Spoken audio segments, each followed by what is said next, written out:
അറിയാൻ വിളിച്ചായിരുന്നോ? ഇല്ല ഏട്ടാ, അയാൾക്ക് പിന്നെ നമ്മുടെ കാശ് മാത്രം മതിയല്ലോ. കല്യാണം കഴിഞ്ഞ് ഇത്രയും നാളായി, എന്നെ ഒന്ന് സ്നേഹത്തോട് പോലും നോക്കിയിട്ടില്ല. പിന്നെ അയാളുടെ പഴയ കാമുകിമാരെ വെച്ചാ കമ്പാരിസൺ. ശരിക്കും പറഞ്ഞാൽ എനിക്കിപ്പോൾ ഒരു കണ്ണാടി നോക്കാനുള്ള കോൺഫിഡൻസ് പോലും ഇല്ല. ശരീരത്തിലാണെങ്കിൽ അയാളുടെ തല്ലുകൊള്ളാത്തൊരു ഭാഗവും ഇല്ല.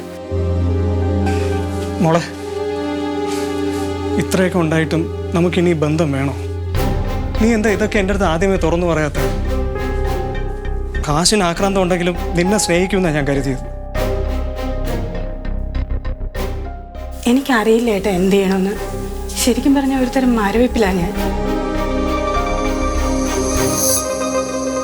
അമ്മയോട് ഞാൻ പലവട്ടം ഇക്കാര്യം പറഞ്ഞതായിട്ടാ.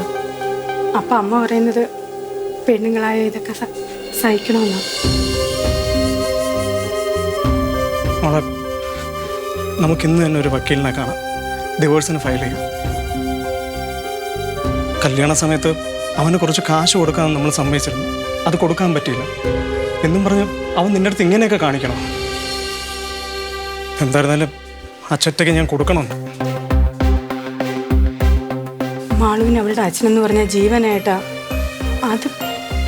അതുകൊണ്ടാണ് ഞാൻ ഇത്രയും നാളെല്ലാം സഹിച്ച് അവിടെ നിന്നത്. പിന്നെ ഇവിടെ 2 ദിവസം വന്ന് നിൽക്കാന്ന് വിചാരിച്ചാൽ സുജയ്ക്ക് അത് ഇഷ്ടപ്പെടത്തില്ല. അമ്മയുടെ അച്ഛൻ്റെ കാര്യം പിന്നെ ഞാൻ പറയണ്ടല്ലോ. ഡിവോഴ്സ് ചെയ്താൽ ഞാൻ എങ്ങോട്ട് പോകും ചേട്ടാ? ശരിക്കും എല്ലാം കൂടെ ആലോചിച്ചിട്ട് എനിക്ക് ചത്ത് കളയാനാ തോന്നുന്നത്.